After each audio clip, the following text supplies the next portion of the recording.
এই কৃষক কার্ড প্রদান অনুষ্ঠানের সম্মানিত সভাপতি, মঞ্চে উপস্থিত বাংলাদেশ জাতীয়তাবাদী দল বিএনপির সিনিয়র যুগ্ম মহাসচিব জনাব রিজভী আহমেদ, মঞ্চে উপস্থিত অতিথিবৃন্দ, আমার সামনে উপস্থিত অতিথিবৃন্দ এবং প্রিয় ভাই ও বোনেরা সহ সকল উপস্থিতিবৃন্দ, আসসালামু আলাইকুম। প্রথমেই আমি আপনাদের সকলকে আজকের এই পয়লা বৈশাখের শুভেচ্ছা জানাচ্ছি। সকল উপস্থিতিবৃন্দ, এই যে পয়লা বৈশাখ আজকের এই অনুষ্ঠানটি কি, কেন পয়লা বৈশাখ কিভাবে আসলো, নিশ্চয়ই অনেকেরই আপনাদের ধারণা আছে।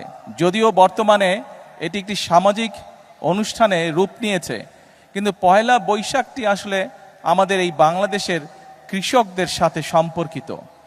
এই কৃষির ক্ষেত্রে হোক, ব্যবসা বাণিজ্যের ক্ষেত্রে হোক, কৃষকরা তাদের যে হিসাবের খাতা, এই খাতাটি নতুন করে খুলতেন, সেখান থেকে এই পয়লা বৈশাখটি এসছে, এই পয়লা বৈশাখের অনুষ্ঠানটি এসছে। এবং সে কারণেই, যেহেতু পয়লা বৈশাখের মূল বিষয়টি আমাদের কৃষক ভাইদের সাথে জড়িত, কৃষানী বোনদের সাথে জড়িত, সেজন্যই আমরা কৃষক কার্ড প্রদানের যেই অনুষ্ঠান, আমাদের যে কমিটমেন্ট, যে প্রতিশ্রুতি আমরা এই দেশের মানুষের সামনে দিয়েছিলাম, সেটির আমরা আজকে উদ্বোধন ঘোষণা করলাম, বা উদ্বোধন কার্য আমরা আজকে শুরু করলাম ইনশাআল্লাহ।